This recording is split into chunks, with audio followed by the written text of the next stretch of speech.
of you. Good afternoon, sir. Good afternoon, sir. Good afternoon.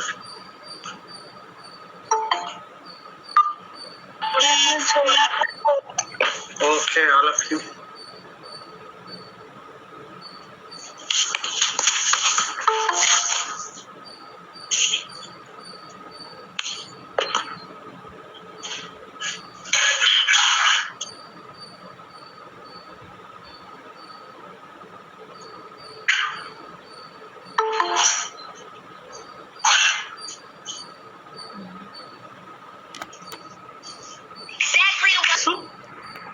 ఇప్పుడు వినిపిస్తుంది sir. Okay. So, somebody sent the oligopoly in detail. It is also a very simple material. I think it was taken from some other book. It is good. It is very good. And you go through that the entire material on chapter 4 or unit 4 without fail. Because it is a compulsory question, there is only one topic in that entire unit 1. So,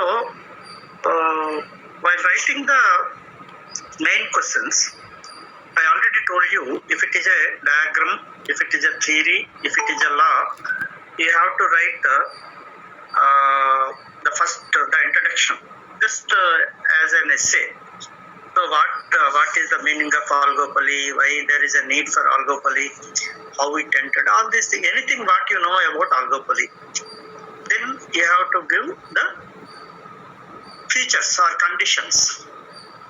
So you have to explain the same by putting some side headings and even by putting some underlines. So that is that gives good impression. So in that way you have to develop. And coming to the price determination, generally immediately when we write any question in the market chapter, any question, the equilibrium takes place where the MR is equal to MC. That is the first and foremost important condition. That is an important condition for equilibrium in any market. Say you may write perfect competition, you may write monopoly or monopolistic or oligopoly, whatever may be the market. Whatever may be the market, the equilibrium takes place where MR is equal to MC. Marginal revenue is equal to marginal cost. That should be underlined even, because the equilibrium is a very important condition. The condition of equilibrium or the eligibility for equilibrium takes place where MR is equal to MC.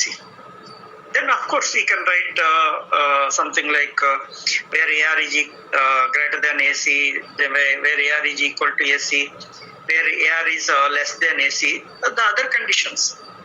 So the first and foremost important condition is MR is equal to MC. So after writing that, you can write what you call the diagram, what you represented on x-axis, what you represented on y-axis, and what are the curves we are showing in the diagram, AR, MR, AC, MC, something like that. Here, when the question of oligopoly comes, the AC will not be there. Why AC will not be there? Because here we are going with price determination only, not the question of what you call the profits. Because price will be decided by the seller, because he is a price maker. So he compete with a few people, few sellers. In that way, there is no question of losses. The loss does not come. So when we go with whether the oligopoly market is getting losses or getting profits or getting abnormal profits, then only we will apply what you call the AC and AR curves.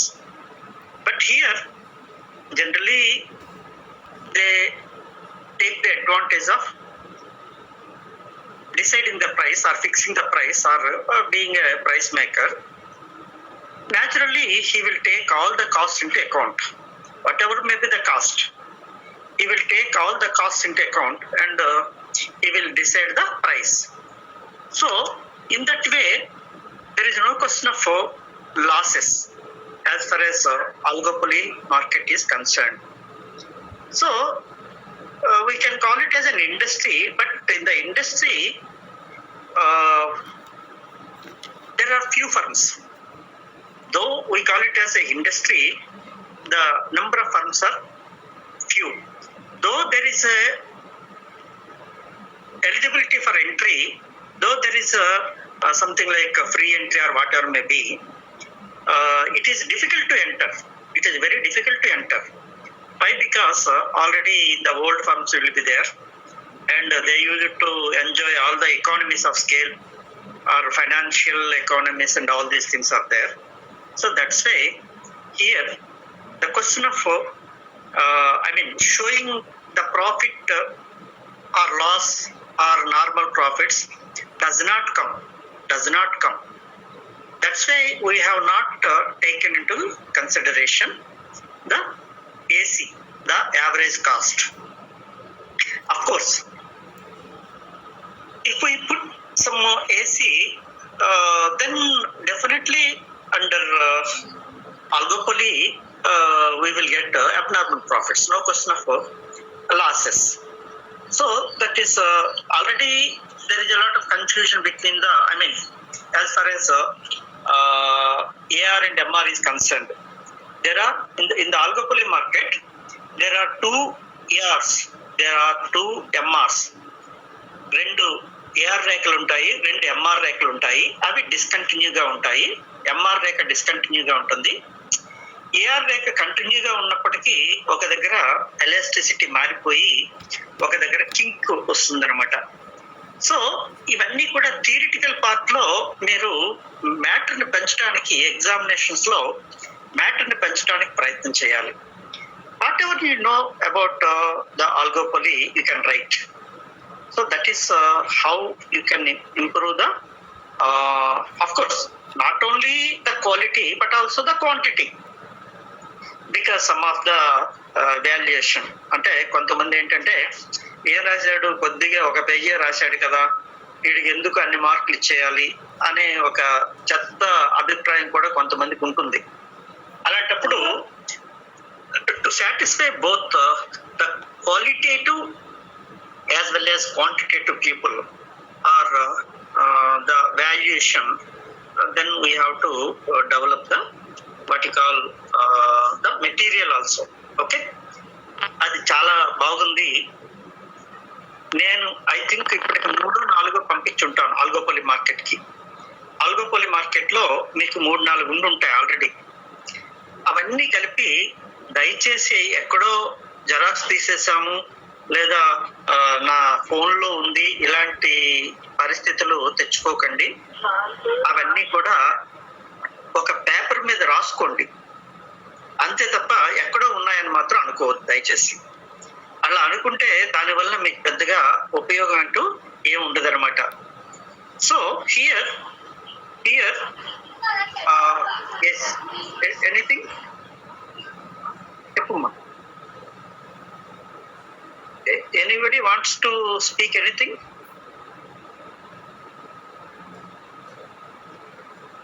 No, sir. Okay. Then అది 3.5 pages ఉంది. అది దాన్ని separate గా చక్కగా neat గా ఒక white paper మీద రాసుకోండి.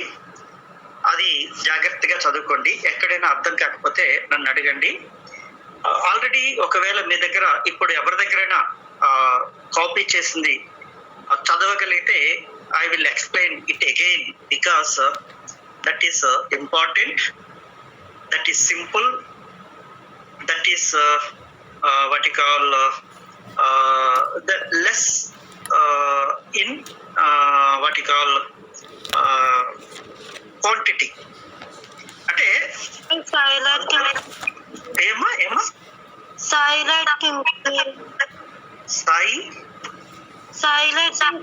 పంపించాలి. నాకు అర్థం కావట్లేదు తల్లి. ఎవరు పంపించారు కాదు నేను అడిగేది. అది రాసుకోవాలి, వేరేగా రాసుకోవాలి, దాన్ని ఒక పేపర్ మీద రాసుకోవాలి. సార్ అది మీరు పంపించారు, మా దగ్గర ఉన్న టెక్స్ట్ బుక్స్ లో ఉంది సార్. సరే వెరీ గుడ్. నా ఉద్దేశం అది కాదమ్మా. మీకు ఏది సులువుగా ఉండి కావాలంటే అన్ని కలిపి వాడుకోవచ్చు. ఇందులో లేని లక్షణాలు అక్కడ ఉండొచ్చు, ఇందులో లేని ఫీచర్స్ ఇంకో దాంట్లో ఉండొచ్చు, అందులో లేని ఫీచర్స్ ఇంకో దాంట్లో ఉండొచ్చు. కాబట్టి టోటల్ గా మనకి ఫీచర్స్ పెరుగుతాయి అన్నమాట. అందుకని నేను I'm sending different material. Otherwise simple గా ఏదో ఒక బుక్ వచ్చి నేను పంపించవచ్చు. Okay Haripriya, you want to say something? Sir చెప్పు. ఏం లేదా? Okay. So that is what we are supposed to do in the oligopoly market. So ఇక్కడ అంతా బాగానే ఉంది. వాడు అప్లికేషన్ పార్ట్ అంటాం. అంటే మొనోపోలీని కానీ, మొనోపోలిస్టిక్ కాంపిటీషన్ కానీ, ఆలిగోపోలీ మార్కెట్ని కానీ ఎలా కంట్రోల్ చేస్తారనే దానికి yesterday we discussed something. How the government will control the economic concentration and price stability. రెండును అంటే ఆర్థిక శక్తి కొంతమంది చేతిలోకి వెళ్ళిపోకుండా ప్రభుత్వం ఏం చర్యలు తీసుకుంటుంది, అట్లాగనే ప్రైసెస్ ఎందుకో తక్కువ మంది ఉన్నారు కదా అనేసి say best example I can give you say cement companies, ACC అంటారు, అసోసియేటెడ్ సిమెంట్ కంపెనీస్. అది ఒక సంఘం అన్నమాట. They come under oligopoly market. Nagarjuna cement అని, ఇంకా సిమెంట్ మీకు నాకంటే మీకే బాగా తెలుసు brands, different cements, but almost they sell the same. ఒక రకంగా చెప్పాలంటే ఐడెంటికల్ ప్రోడక్ట్స్. కానీ ఏదో ఎల్ఎన్టీ వాడేమో చాలా ఇంకేదో అంటుంటాడు, కోస్టల్ అంటాడు, ఏదేదో ఎవరికి వాడు డిఫరెన్షియేట్ చేసుకుంటాడు. అలాగని కొత్త సంస్థలు రావడానికి అవకాశం లేదు. ఎందుకంటే ఎక్కువ ఇన్వెస్ట్మెంట్ కావాలి, టెక్నాలజీ కావాలి, ఎక్కడెక్కడో రా మెటీరియల్ తెచ్చుకోవాలి, ఇవన్నీ ప్రాబ్లమ్స్ ఉంటాయి. అందుకని కొత్త వాళ్ళు రారు. సో ఆలిగోపోలీ మార్కెట్ లో కొత్త వాళ్ళు రావడానికి అవకాశం ఉన్నా రారు. ఎందుకంటే ఆల్రెడీ చాలా కాలం నుంచి కొన్ని కంపెనీస్ ఉంటాయి అందులో. వాళ్ళు ఏదో వాళ్ళ బాధలు వాళ్ళు పడుతుంటారు, మనం ఎందుకులే అనుకుంటారు వెళ్ళటానికి. సో ఇక్కడ ఏమవుతుందంటే ఈ సిమెంట్ కంపెనీలు తక్కువ ఉన్నాయి కాబట్టి వాళ్ళందరూ కూడా ఒక అసోసియేషన్ గా ఏర్పడి they can fix their prices. నువ్వు ఏదో 43 గ్రేడు, 53 గ్రేడు, కోస్టల్, ఇలా ఏవో చాలా ఉన్నాయి. ఏదో సముద్ర ప్రాంతంలో అయితే తొందరగా ఏదో సెట్ అవుతుందని ఇలా ఎవరికి వాళ్ళే అడ్వర్టైజ్ చేసుకుంటారు. నిజానికి సిమెంట్ కి అడ్వర్టైజ్మెంట్ కావాలా? అక్కర్లేదు. ప్రతి ఒక్కడికి కన్స్ట్రక్షన్ ఇండస్ట్రీలో that is important what you call input, చాలా ఇంపార్టెంట్ ఇన్పుట్. ఐరన్ కి, సిమెంట్ కి, వీటికి అడ్వర్టైజ్మెంట్ కావాలా? కానీ అవి ఆలిగోపోలీ మార్కెట్స్. వాళ్ళు ఏం చేస్తారంటే ఈ ఏదో ఇది విశాఖపట్నం స్టీల్ చాలా గట్టిగా ఉంటుందని ఏదో చేస్తుంటారు. అంటే because they want to capture their market and they want to keep their market, they want to get abnormal profits. So ఇవన్నీ కూడా అక్కడ ఉంటాయి. సో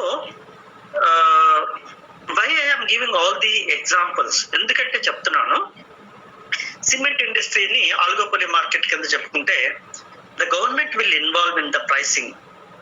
పొరపాటున అందరూ ఒకటైపోయి సిమెంట్ ధర పెంచేశారు అనుకుందాం, లేదా స్కేర్సిటీని పెంచారనుకుందాం, then the government will come into the scene. మొత్తం గవర్నమెంట్ ముందుకొచ్చి వాళ్ళకి ప్రైస్ స్టెబిలిటీ కోసం వాళ్ళకి కంట్రోల్ పెడుతుందన్నమాట. మీరు ఎక్కువగా ధర పెంచడానికి వీలు లేదని చెప్తుంది. అట్లాగనే it is also used by the government, and they will put a restriction to supply at a fixed price. వాడు అంటే కంట్రోల్ చేయటం ద్వారా, ప్రైస్ కంట్రోల్ చేయటం ద్వారా, రేషనింగ్ ద్వారా ఇవి ఇలా కూడా చేసుకుంటుంది అన్నమాట గవర్నమెంట్.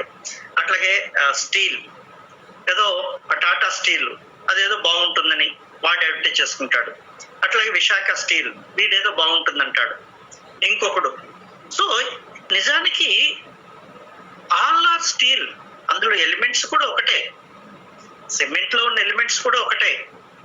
కాకపోతే ఏంటంటే అవి ఆల్గోపోలి మార్కెట్ కావటం వలన వాళ్ళు డిఫరెంట్ ప్రైసెస్ కలెక్ట్ చేసుకోవడానికి ట్రై చేస్తారు. అయితే ఇక్కడ పొరపాటున గవర్నమెంట్ ట్యాక్సెస్ ఏదైనా రా మెటీరియల్స్ మీద కానీ ఇంపోర్ట్స్ మీద కానీ ఇంపోర్ట్ చేసినట్లయితే కాస్ట్ పెరుగుతుంది. సపోజ్ సిమెంట్ ఇండస్ట్రీకి ఏదో కోలు, సంథింగ్ లైక్ లైమ్ ఇవి కావాలి, అవి ఇండియాలో దొరికితే పర్లేదు. ఒకవేళ ఇంపోర్ట్ చేసుకోవాలి, ఇంపోర్ట్ డ్యూటీస్ పెరిగిపోతాయి, గవర్నమెంట్ పెంచుండొచ్చు. అలాంటప్పుడు they may have to incur more cost, అంటే కాస్ట్ పెరగడానికి అవకాశం ఉంటుంది. సో అలాంటప్పుడు వాళ్ళకి ప్రాఫిట్స్ తగ్గే అవకాశం ఉంటుంది. In spite of that they will try to increase they will try to meet the market by interdependence. అంటే అక్కడ ప్రైస్ రిజిడిటీ అవన్నీ ఉన్నాయి కదా, అందులో ఏదో ఒక పొల్యూషన్ కానీ ఇట్లాంటివి. సో మీ దగ్గర ఎవరి దగ్గర ఉంటే వాళ్ళు ఆ మెటీరియల్ ఉన్నవాళ్ళు, ఈ 4 pages మెటీరియల్ ఉన్నవాళ్ళు ఎవరైనా ఉంటే అది నాకు చదివి చెప్తే ఐ విల్ ఎక్స్ప్లెయిన్ ఇట్. ఎక్కడ గవర్నమెంట్ ఇన్వాల్వ్మెంట్ ఉంటుందో చెప్తాను. Anybody having that xerox copy with you? ఎవరి దగ్గర లేదమ్మా? ఎస్ గాయత్రి, చదువమ్మా. అక్కడ ఫ్రమ్ ద బిగినింగ్ అక్కడ చూడు, హౌ ఇట్ బోర్న్ అనేది ఒకటి ఉంది సైడ్ హెడ్డింగ్ లో. అంటే ఎలా వచ్చింది అసలు ఆల్గోపోలి మార్కెట్ ఆరిజిన్ ఏంటి అనేది ఉంది చూడు. హిస్టారికల్ అనేది ఒక సైడ్ హెడ్డింగ్ ఉంటుంది, హిస్టారికల్ అనేది ఉంటుంది, అది ఒకటి చదువు. Historical sir. yes sir. The industry may have been controlled from the beginning by a few firms who had the power to keep potential competitors out. Okay okay okay అంతేనమ్మా? ఇంకొందా? చదివేసేది. Some smaller firms have been merged with expanded leading firms. Very good. అంతేనా? ఇంకా అంతే sir. Okay very good. ఇప్పుడు just నేను ఇచ్చిన example తీసుకున్నట్లయితే మనకి మొట్టమొదట చిన్న చిన్న సంస్థలు ఉండేవి, సిమెంట్ కంపెనీ చిన్న చిన్నవి. పెద్ద వచ్చిన తర్వాత ఇవి నిలబడటం, స్టాండ్ అవ్వలేకపోయాయి. అప్పుడు ఏం చేస్తారంటే మెర్జ్ చేసుకుంటారు. ఈ కంపెనీని ఆ పెద్ద సంస్థలు కొనేసుకుంటారు అనమాట. కొనేసుకొని మొత్తం మీద they will merge with the big organizations and they will produce with the same brand of the big organizations. నిజానికి బ్రాండ్ అనేది చాలా ఇంపార్టెంట్ అయిపోతుంది ఇందులో. అందుకని వాళ్ళు ఏం చేస్తారంటే, మేము ఆ కాంపిటీషన్ తట్టుకోలేము అనుకునేటప్పుడు ఈ కంపెనీని వాళ్ళకి అమ్మేస్తారు. ఆటోమేటిక్ గా అప్పుడు నెంబర్ ఆఫ్ సెల్లర్స్ లిమిట్ అయిపోతుంది.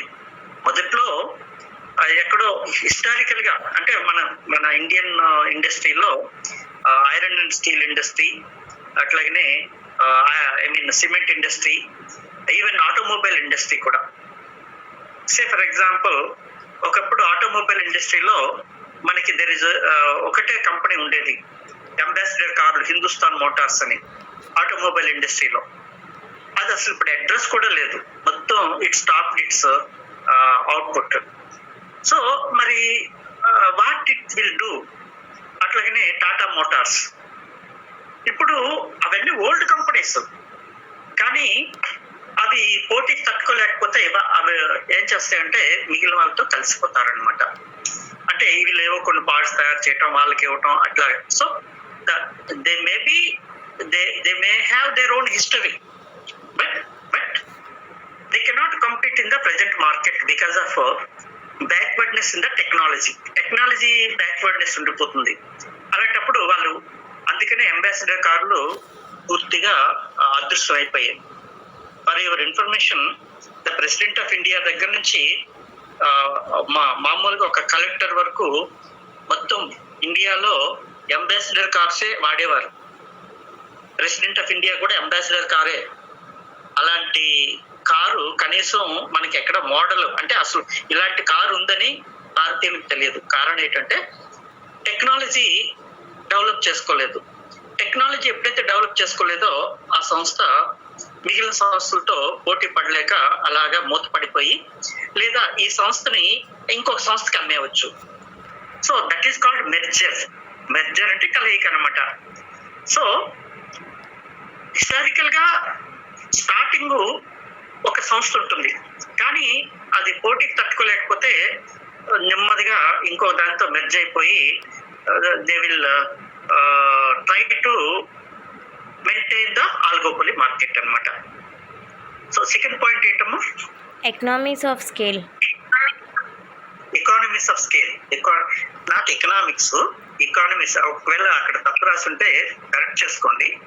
చాలా మంది ఎకనామిక్స్ ఆఫ్ స్కేల్ అంటారు, నాట్ ఎకనామిక్స్, ఎకానమీస్. అంటే some firms maintain what you call internal economies, of course external economies కూడా. సో ఇక్కడ when we go on increasing the level of output, we may get some savings. Marketing economies, financial economies, transport economies, there are so many economies. I am not going in detail. Economies are two types. One is internal economy and second one is external economies. Internal economies and external economies. జాగ్రత్తగా వినండి. When the firm increases its level of output, ఆల్గోపలి కావచ్చు, ఏదైనా కావచ్చు, ఏదైనా ఒక సంస్థ ఉత్పత్తిని పెంచేటప్పుడు ఆ సంస్థకి కొన్ని సేవ్ అవుతాయి, ఎకానమీస్ అంటారు. సో అట్లా సేవ్ అయ్యేటటువంటి దాన్ని ఇంటర్నల్ ఎకానమీస్ అంటారు. అంటే సింపుల్ గా ఎగ్జాంపుల్ చెప్తాను. సపోజ్ మనకున్న మెషినరీ, మనకున్న క్యాపిటల్, మనకున్న లేతో we can produce 1,000 commodities in a shift. But if we want to increase the output, వాళ్ళు రోజుకి 1000 వస్తువులు తయారు చేస్తున్నారు అనుకుందాం. ఇప్పుడు 2000 వస్తువులు తయారు చేయాలంటే ఏం చేయాలి? వాళ్ళు ఏం చేస్తే ఎక్కువ తయారు చేయగలరు? ఏంటంటే మార్చాలి? చెప్పమ్మా, ఏదో ఒకటి చెప్పండి. వాళ్ళ దగ్గర ఉన్న మెషిన్స్ అక్కర్లేదు. Shift system. ఇప్పుడు ఆ ఫార్మా ఇండస్ట్రీ అదే కదా చేస్తుంది. ఉన్న బిల్డింగ్సే, ఉన్న మెషినరీతోనే ఇంకో షిఫ్ట్ రన్ చేస్తే డబుల్ ది అవుట్పుట్ వస్తుంది. ఇంకా 3 షిఫ్ట్ రన్ చేస్తే దాన్ని ఇంటర్నల్ ఎకానమీస్ అంటారు. ఆ మిషన్ కెపాసిటీ 1 lakh సపోజ్, కానీ మనం ఏదో 1000 ప్రొడ్యూస్ చేస్తున్నాం. అంటే 1 lakh ప్రొడ్యూస్ చేసినంత వరకు మిషన్ మార్చక్కర్లేదు, ఎందుకంటే దాని కెపాసిటీ ఉంది. That is called as technical economies, managerial economies, marketing economies, financial economies, ఇవన్నీ కూడా ఇంటర్నల్ ఎకానమీస్. అంటే ఇదంతా ఎకనామిక్స్. కొద్దిగా అందులోకి వెళ్తే కాస్త కన్ఫ్యూజన్ వస్తుంది మీకు, కాబట్టి అందులోకి నేను వెళ్ళట్లేదు. సో ఒక సంస్థ, సింపుల్ గా చెప్తాను, ఒక సంస్థ తన ఉత్పత్తి సామర్థ్యాన్ని పెంచినప్పుడు ఆ సంస్థకు వచ్చే ఎకానమీస్ నే ఇంటర్నల్ ఎకానమీస్ అంటారు. ఓకే, ఒక సంస్థ ఒక ప్రాంతంలో ఉండటం వల్ల ఆ సంస్థకి ఏవైనా ఎకానమీస్ వస్తే దాన్ని ఎక్స్టర్నల్ ఎకానమీస్ అంటారు.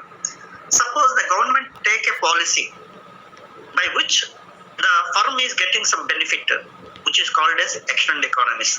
సో ఎకానమీస్ ఆఫ్ స్కేల్ అని 2 రకాలుగా ఉంటాయి. దాని వలన కూడా ఆల్గోపోలీ మార్కెట్ లో the firms can enjoy the benefits. Okay, third point ఏంటమ్మా?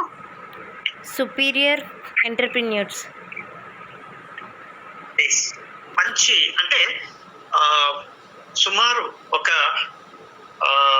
100 years even more than that ఒక సంస్థ నిలబడింది అంటే దానికి అర్థం ఏంటంటే వాళ్ళకు ఉన్నటువంటి ఎంటర్ప్రైజింగ్ అనమాట. సే for example Tata, the best example, the most ethical example in India is Tata. So Tata is producing a lot of commodities. So in that way we can call it as something like good enterprise. అంటే మంచి efficiency ఉన్నటువంటి, నిజాయితీ ఉన్నటువంటి సంస్థలు ఉన్నాయన్నమాట. So ఆ విధంగా Tata will stand as a good enterprise. అంటే కొన్ని అనెథికల్ ఉంటాయి కొన్ని. సో అనెథికల్ అనేవి ఎక్కువ కాలం పాటు ఉండవు, ఎథికల్ గా ఉన్నవే చాలా కాలం పాటు మార్కెట్ లో నిలబడతాయి అన్నమాట. ఓకే, నెక్స్ట్ అమ్మా, patent rights. పేటెంట్ రైట్స్ ఇది ఒకటి చాలా important. Of course it is totally legal point, law point. ఇది మనం లా స్టూడెంట్స్ గా దీని గురించి డీటెయిల్డ్ గా చెప్పుకోవాలి. నేను ఒక డిజైన్, ఒక టెక్నాలజీని డెవలప్ చేశాను. అది నా సొంతం, అది నా ఆస్తి. ఆ ఆస్తిని ఎప్పుడు కొల్లగొట్టుకోవటానికి కానీ, లేదా దోపిడీ చేయడానికి కానీ, ఇమిటేట్ చేయడానికి కానీ అవకాశం లేదు. That is called patent rights. Colgate, it is a patent right. దాని మీద పైన ఉంటుంది ఆర్ అంటే రిజిస్టర్డ్, సి అంటే copy rights, PT patent rights. ఇవన్నీ కూడా మనకి అఫ్ కోర్స్ నెక్స్ట్ మీకు సబ్జెక్ట్ లో వస్తుంది, ఐపీఆర్ అంటారు, ఇంటలెక్చువల్ ప్రాపర్టీ రైట్స్. నా తెలివితేటలతో నేను ఒక పాట రాశాను, లేదా ఒక స్టోరీ రాశాను, లేదా ఒక డ్రామా రాశాను, అది నా ఆస్తి, అది నా ఆస్తి. అలాగే ఆల్గోపోలీ మార్కెట్ లో ఎవరికి వాడు ప్రోడక్ట్ ని డెవలప్ చేసుకొని వాళ్ళ పేటెంట్ రైట్స్ ని పెంచుకుంటారు. ఆటోమేటిక్ గా వాళ్ళకి లీగల్ రైట్స్ వచ్చేస్తాయి. అలాంటి డిజైన్ కానీ, అలాంటి టెక్నాలజీ కానీ ఎవరు కూడా ఉత్పత్తి చేయకూడదు.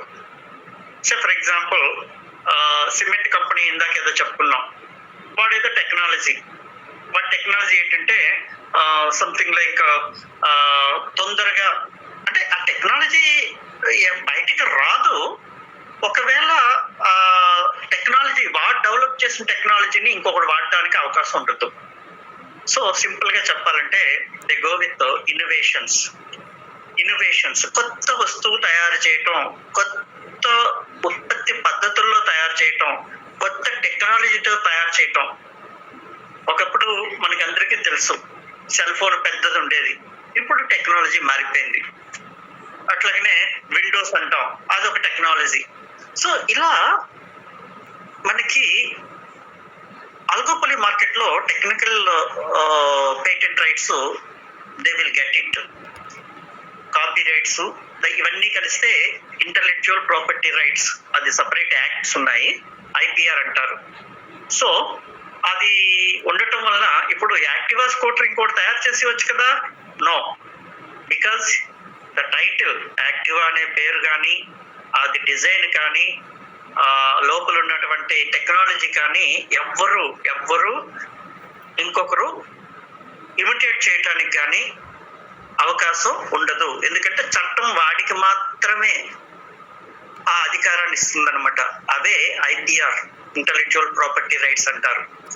సో దిస్ ఇస్ అంటే being a law student we must know that most of the oligopoly markets they have the patent rights, they have copyrights, they have intellectual property rights, they have something like registered trademarks. ఆ Activa అని ఉంటుంది చూసారా, ఆ design అది వాడితే ఇంకొకటి అలా వాడటానికి లేదు. బ్రూక్ బాండ్ ఆ పేరు ఇంకొకటి వాడటానికి లేదు. లిప్టన్ ఆ పేరు, అలాగే 3 రోజెస్ అదే సపోజ్ 3 రోజెస్ మార్కెట్ బాగుంది కదని ఇంకోటి వచ్చి 3 రెడ్ రోజెస్ అని పెట్టాడు అనుకుందా, ఆడిని జైల్లో పెట్టేస్తారు. ఎందుకంటే is imitating hour brand. 3 roses అనేది నా బ్రాండ్, నేను రిజిస్టర్ చేసుకున్నాను, చాలా కాలం నుంచి ఆ బ్రాండ్ తో నేను ఉత్పత్తి చేస్తున్నాను 3 రోజెస్, బట్ ఇంకొకటి రావడానికి లేదు. అలాగే కాల్గేట్, అది నేను రిజిస్టర్ చేసుకున్నాను ఆ డిజైన్ కానీ. So this is very very important point as far as oligopoly market is concern. ఓకేనమ్మా, నెక్స్ట్ పాయింట్ ఏంటి? Control on indispensable resources. Control on indispensable resources, is it correct? Yes sir. Yes. General గా ఇక్కడ ఏం చేస్తారంటే వాటిని తయారు చేయడానికి, అంటే వాళ్ళ ప్రోడక్ట్ కి కావాల్సినటువంటి రిసోర్సెస్ ని వాళ్ళ కంట్రోల్లో పెట్టేసుకుంటారు.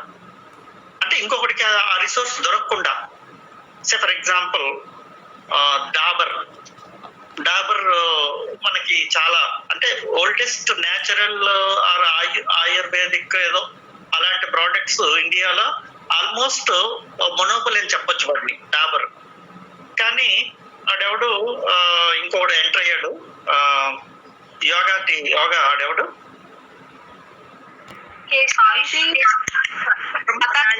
పతంజలి. వెరీ గుడ్, పతంజలి వాడుతో పాటు ఇంకోడు. సో ఇలాగా ఏమవుతుందంటే, అయితే డాబర్ కొన్ని అడ్వాంటేజ్లు ఎవరికి లేదు, ఎందుకంటే వాడు ఆల్రెడీ ఫార్మ్స్ ఉన్నాయి, అంటే రైతులతో వాడికి, అంటే వాడు తయారు చేసిన న్యాచురల్ ప్రోడక్ట్స్ లేదా ఆయుర్వేద ప్రోడక్ట్స్ వీడికి అమ్ముతారు. సో వీడు ఒకవేళ కొత్త వాడు వెళ్ళాలనుకున్న రిసోర్సెస్ ఉండవు, అంటే వనరులు దొరకవు, ఆ తయారు చేసే రా మెటీరియల్ దొరకదు దానికి. సో ఆ విధంగా they will enjoy by keeping the raw materials or resources under their control. అలాగే సిమెంట్ కంపెనీ ఉంది, దానికి ముఖ్యంగా లైమ్ స్టోన్ కావాలి, సున్నప్రాయ కావాలి. వీడెక్కడో ఒక దగ్గర, ఒక స్టేట్ గవర్నమెంట్ దగ్గర ఈ మైన్స్ అన్ని కూడా నేను 100 సంవత్సరాల పాటు ఉపయోగించుకోవడానికి నీకు ఇంత టన్నుకి ఇంతని పెంచు, అది. So it will be under his control. ఫెర్రోఎల్ఐస్ కూడా అంతే.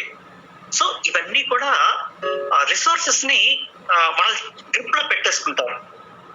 అప్పుడు సే ఫర్ ఎగ్జాంపుల్ మన స్టీల్ ప్లాంట్ గురించి కూడా అదే, మనకి మంచి ప్లాంట్ ఉంది కానీ ఐరన్ ఓర్ లేదు వీళ్ళకి, ఐరన్ ఓర్ మైన్స్ లేవు వీళ్ళకి, మిగిలిన వాటికి ఉన్నాయి మైన్స్, కాబట్టి వీళ్ళు పోటీకి తట్టుకోలేకపోతున్నారు అనమాట. So this is very important point. Then next point please. Difficulties of entry into the industry. అది ఇందాక చెప్పుకున్నాం కదా, మన ఇండస్ట్రీలోకి ఎంటర్ అవడానికి రిసోర్సెస్ చూసుకోవాలి, క్యాపిటల్ చూసుకోవాలి, టెక్నాలజీ చూసుకోవాలి, మేనేజ్మెంట్ చూసుకోవాలి. ఇదంతా కూడా చాలా అంటే ఈజీ కాదు, it is not so easy to enter. అందుకే మనకి ఆల్గోపలి మార్కెట్ లో కొత్త సంస్థలు మనకి ఎక్కువ కనపడవు, అసలు రావు చాలా కాలం పాటు.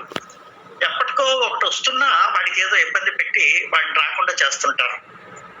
So oligopoly market is such a market that it is very difficult to enter, though there is a provision for free entry. ఎవడైనా చేసుకోవచ్చు, ఏదో ఆయుర్వేదిక్ ప్రోడక్ట్స్ ఎవడైనా తయారు చేసుకోవచ్చు, కానీ అంత ఈజీ కాదు, దాంట్లోకి వెళ్ళటం ఈజీ కాదు. ఎందుకంటే ఆల్రెడీ బ్రాండెడ్ ఉంటాయి, ఆ రిసోర్సెస్ మనకు ఉండవు, అన్ని సమకూర్చుకోవడానికి ఎక్కువ టైం పడుతుంది. నెక్స్ట్ వన్ సార్, క్లాసిఫికేషన్స్ ఉన్నాయి సార్. ఏంటిది అది చెప్పమ్మా classifications. First one, pure or perfect versus differentiated or imperfect oligopoly. అవి వద్దులేండి, అది మనకి యాక్చువల్ గా ఎగ్జామినేషన్ పాయింట్ ఆఫ్ వ్యూలో లేదు. ఏంటంటే చెప్పు క్లాసిఫికేషన్. ప్యూర్ అండ్ పర్ఫెక్ట్, ఇంకోటి ఏంటి? Collusion versus competitive or unconventional oligopoly. అంటే అవి types of oligopoly, they are called as types of oligopolies. అంటే కొల్యూజు అంటే ఒక్కొక్కరు ఒక్కొక్క మోడల్ వచ్చిందనమాట. కర్నట్ మోడలు, ఎడ్జ్వర్త్ మోడలు, బెట్టన్ మోడలు, కొల్యూజు, ఇండిపెండెంట్, ఇలా మోడల్స్ అనమాట ఇవన్నీ. అసలు ఆల్గోపలి ఇలాగే ఉంటుందని మనం చెప్పలేము, ఒక్కొక్కడు ఒక్కొక్కలాగా దాని మీద అంటే ఒక రకంగా చెప్పాలంటే ఇక్కడ కొత్త వర్డ్ ఒకటి వాడచ్చు. It is just like game theory ఇంచుమించుగా అనిపిస్తుంది అనమాట. అంటే అవతల వాడు ఆడుతున్న దాన్ని మనం ఊహించుకొని వాడిని ఓడించుతూ వెళ్ళిపోవటం అనమాట. దాన్ని గేమ్ థియరీ అంటారు. ఎకనామిక్స్ లో గేమ్ థియరీ అని ఉంది. ఏదో ఆ మధ్య ఆ గేమ్ థియరీ డెవలప్ చేసినందుకు ఒకటికైతే నోబెల్ ప్రైజ్ వచ్చేసింది ఎకనామిక్స్ లో. That is a different issue. So ఇవన్నీ మోడల్స్, కొల్యూజివ్ మోడల్స్. ఇంకొకటి ఏంటమ్మా collusive? Pure or perfect, imperfect. Pure or perfect. ఇంకా open versus closed, partial open versus closed. ఇంకా partial versus full, partial versus full, partial versus full. Full. Okay okay. Syndicated versus organised, organised oligopoly. ఏంటమ్మా? Organised oligopoly. Okay, next. అంతేనా? Oligopoly without products differentiation versus oligopoly with products.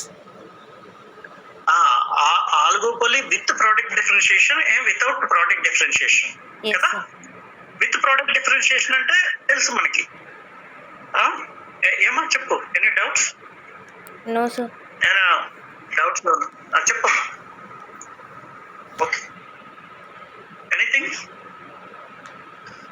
So product differentiation లేదు. ఏంటంటే simple గా మనకి cement product differentiation లేదు. But oligopoly, it is an oligopoly. Product differentiation ఉన్న ఆల్గోపోలీలు కూడా ఉంటాయి. ఏంటంటే say for example ayurvedic toothpaste అంటే అది వేరు, మామూలు టూత్ పేస్ట్ వేరు. మెడికేటెడ్ టూత్ పేస్ట్ అంటారు. That is different from ordinary tooth paste. ఈ మధ్య అందరూ కూడా ఈ ఆల్గోపోలీ మార్కెట్ లో చాలా మంది ఏం చేస్తున్నారంటే ఆర్గానిక్, న్యాచురల్, అది సంథింగ్ లైక్ బయో, ఇలాంటి పదాలు వాడేసి ఆల్గోపోలీలో మార్కెట్ లో విపరీతంగా లాభాలు సంపాదించేస్తున్నారనమాట. ఏదో ఒక రైస్ ఉంటుంది, ఒక కంపెనీ ఏదో లలిత బ్రాండ్, వాడు ఏం చేస్తాడంటే ఈ లలిత బ్రాండే రైసే మొత్తం అంతాను, కానీ ఒకటేమో బ్రౌన్ రైస్ అంటాడు. ఏంటంటే ఏదో దంపుడు బియ్యం అంటారు మామూలు తెలుగులో. ఇంకొకటి ఏమంటాడంటే ఆర్గానిక్ రైస్. ఆర్గానిక్ రైస్ అంటే ఎటువంటి కెమికల్స్ అవి వేయకుండా మేము పంట పండించామని చెప్పడం కోసం అనమాట. So these are some of the things that goes with product differentiation and without product differentiation. ఏదో మార్కెట్కి వెళ్ళి ఏదో వంకాయలు కొనాలి, అదే రెండు అటోటి ఇటోటి పెడతాడు. ఇదంతా అంటే 60 రూపాయలు అంటాడు, అదెంతంటే 20 రూపాయలు అంటాడు. అదేంటంటే మీకు తెలియదండి, ఇది ఆర్గానిక్ అంటే మేము ఎటువంటి మందులు వాడలేదు అని చెప్తుంటాడు. So same product. Okay, then అంతేనమ్మా? Yes sir. Stability of price ఉంది సార్. స్టెబిలిటీ ఆఫ్ ప్రైస్ అంటే ప్రైస్ రిజిడిటీ అన్నమాట. సో కొంతసేపు వాళ్ళు ప్రైసెస్ చేసుకోవడానికి ట్రై చేస్తుంటారు. Okay, very good. మీరు అవి చదవండి, అది చాలా ఇంపార్టెంట్. గట్టిగా చదవండి. గట్టిగా ఇన్ ద సెన్స్ ఎక్కడ కూడా అంటే వాడు ఏం అడిగినా ఆల్గోపోలీ అంటే చాలు, నీకు ఏది వస్తుంది ఆ 4 పేజీల నుంచి రాసాయి. మిమ్మల్ని నేను తప్పుతో పట్టించట్లేదు, ఎందుకంటే మనం ఏదో ఎంఏ ఎకనామిక్స్ ఏదో రాయట్లేదు. ఆఫ్టర్ ఆల్ ఫస్ట్ ఇయర్ ఏదో యాన్సిలరీ కింద చిన్న ఎకనామిక్స్ ఏదో రాస్తున్నాం. కాకపోతే మన కర్మ కొద్దీ పాలిటిక్స్ కానీ ఇంకేదైనా అయితే ఏదో రాసుకొని వెళ్ళిపోతాం, అన్ని జనరలైజ్ అయిపోతాయి. కానీ అలా జనరలైజ్ చేయడానికి పాపం ఎకనామిక్స్ కి అవకాశం లేదు మనకి. ఎందుకంటే ఆల్గోపోలీ అంటే this is oligopoly, poly means sell, sell అంటే ఆల్గో ఇలా రాయటానికి అవకాశం ఉండదు. అందుకనే కొద్ది కష్టపడాలి. It is not a general one. You cannot ఏదో సే ఫర్ ఎగ్జాంపుల్ మనకి మిగిలిన సబ్జెక్ట్స్ లో ఫ్రీడమ్ ఉంటుంది, మనకి ఎకనామిక్స్ లో ఫ్రీడమ్ ఉండదు. నెక్స్ట్ సెమిస్టర్లో మీకు ఫ్రీడమ్ వచ్చేస్తుంది. అది ఇండియన్ ఎకనామిక్స్ కాబట్టి. Okay, don't worry, take leave, జాగ్రత్తగా చదవండి. మనకున్న నెక్స్ట్ టాపిక్స్ ఏంటో తెలుసా మీకు సిలబస్ లో? నెక్స్ట్ టాపిక్స్ లేబర్, ఏదో టెక్నాలజీ, ఇలాంటిది ఏదో ఉన్నాయి, చెత్త టాపిక్స్ ఉన్నాయి. అవి purely theoretical topics, but application part లో ఎక్కువ ఉంటుంది. ఏమో labour and wages. Labour and wages అది ఇంట్రెస్టింగ్ టాపిక్, కానీ మనకి డయాగ్రామ్స్ ఇట్లాంటివి కనపడవు అక్కడ. అది కొద్దిగా జనరల్ చేసి సైడ్ హెడ్డింగ్స్ పెట్టి రాసుకోవాలి మీరు. ఏమా ప్రివెన్షన్ ఆఫ్ ఎకనామిక్ కాన్సన్ట్రేషన్. అదే నేను చెప్పాను కదా, ఇంతేపు డిస్కస్ చేసేది అదే మనం చేసింది. నేను మళ్ళీ పంపిస్తాను, ఏదైనా మెటీరియల్ పంపిస్తాను. Okay, I will try today. Okay sir. Okay, thank you. Thank you sir. Left అయిపోండి.